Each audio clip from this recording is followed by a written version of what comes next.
दोस्तों, आज एक और नई समस्या के समाधान के बारे में बात करते हैं। जैसे आप जानते हैं, सीनियर सिटीजन वेलफेयर एसोसिएशन के माध्यम से हम सीनियर सिटीजन कैसे व्यस्त रहें, कैसे अपना वजूद बनाए रखें, समाज में अपनी इज्जत बनाए रखें, उस पर विचार करते हैं। तो आज एक नई समस्या है, उस पर विचार करें। दोस्तों, ये जो समस्या मैं बता रहा हूँ आपको, एक कहानी के माध्यम से आपको बताता हूँ, और ये कहानी बिल्कुल सच है, सच्ची कहानी है। हमारे एक दोस्त अग्रवाल जी हमारे साथ नोएडा में सोसाइटी में रहते थे। उनका एक बेटा था, अपने बेटे के साथ ही वो रहते थे। कुछ दिनों बाद उनके बेटे का ट्रांसफ़र हैदराबाद हो गया। हैदराबाद क्योंकि नोएडा से बहुत दूर है,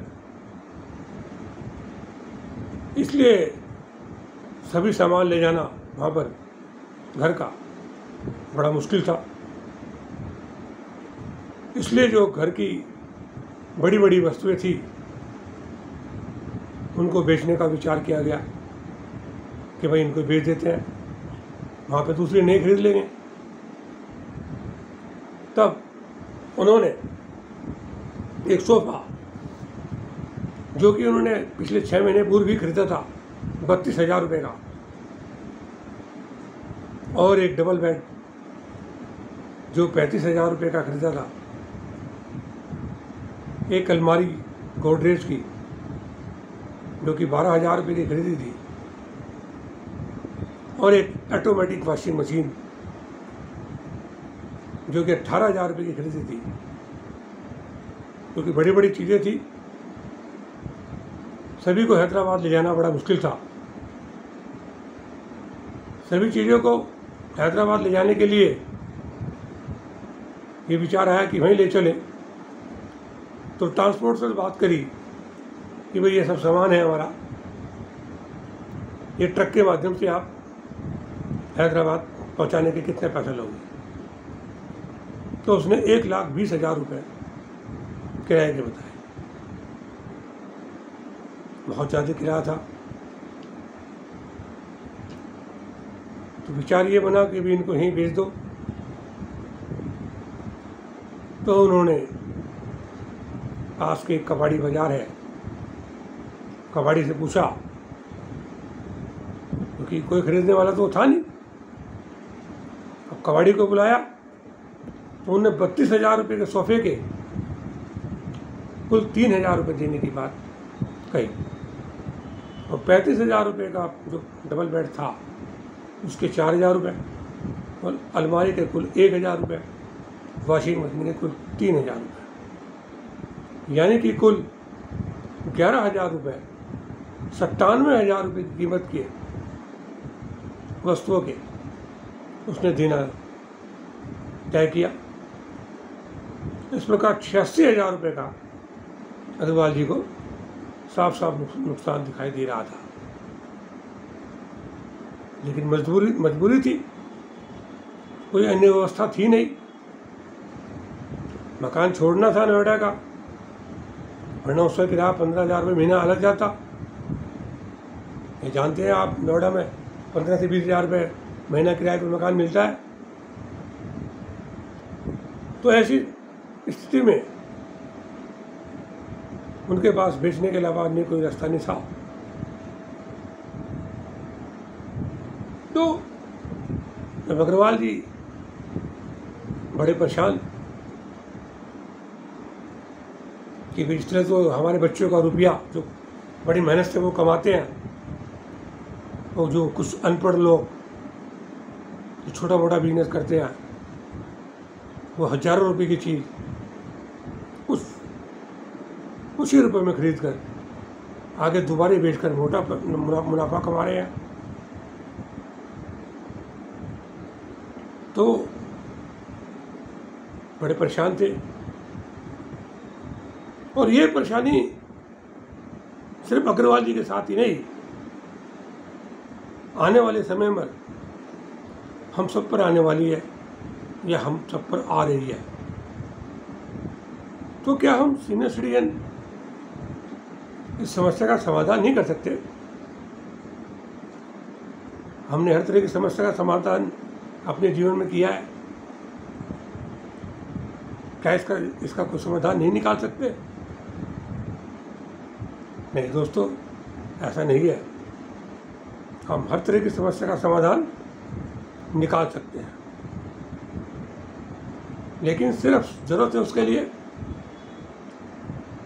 थोड़ा सा विश्वास की, अपने अंदर कॉन्फिडेंस पैदा करने की, और अपने आप का वजूद, अपनी इज्जत समाज में बनाए रखने के लिए, वह अपनी इम्पोर्टेंस को बनाए रखने के लिए, अपने आप को व्यस्त रखने के लिए अगर हम घर बैठे ही इस समस्या का समाधान कर लें, वो भी बिना एक पैसा खर्च किए, तो कितना अच्छा होगा। तो आप ये समस्या आपने सुन ली, इसका समाधान मैं अपने स्तर से बताने का प्रयास करता हूँ। पूरी वीडियो देखना, जो लोग आधी वीडियो देखते हैं उनको पूरा लाभ नहीं मिल पाता।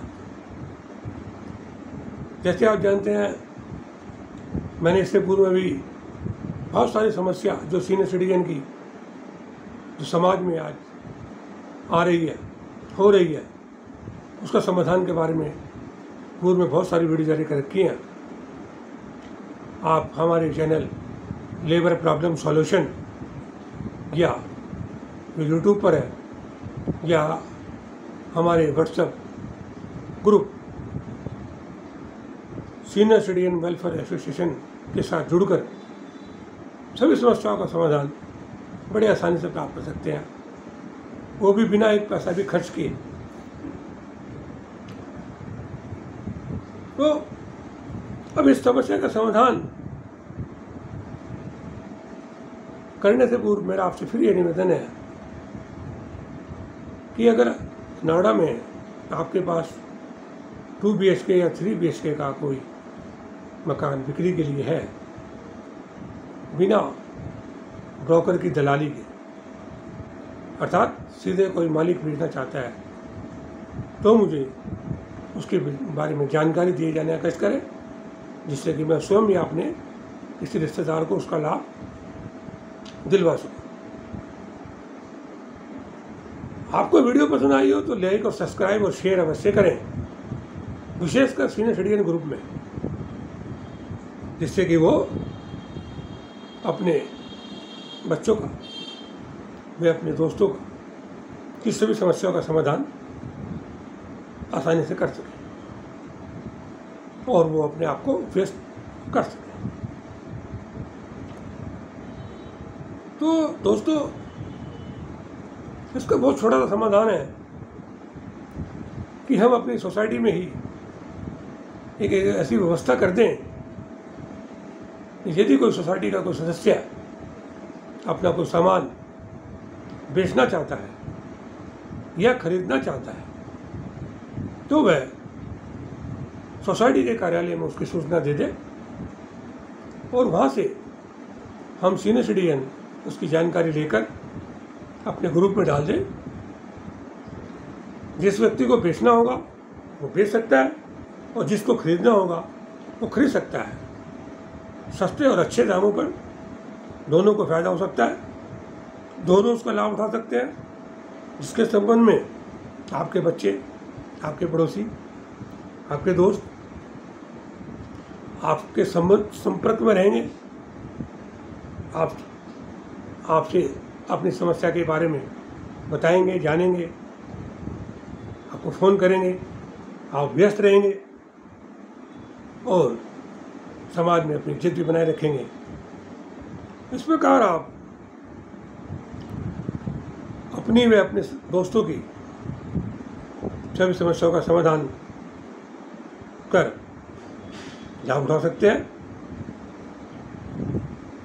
और अगर आपके पास कोई समस्या है और उसका समाधान है, तो आप ज़रूर हमें सूचित करें, हमें बताएं, जिससे हम भी और लोगों को उसका लाभ उठा सकें, दिलवा सकें। आज यहीं तक, धन्यवाद। कल फिर एक नई समस्या के साथ आपके समक्ष उपस्थित होंगे।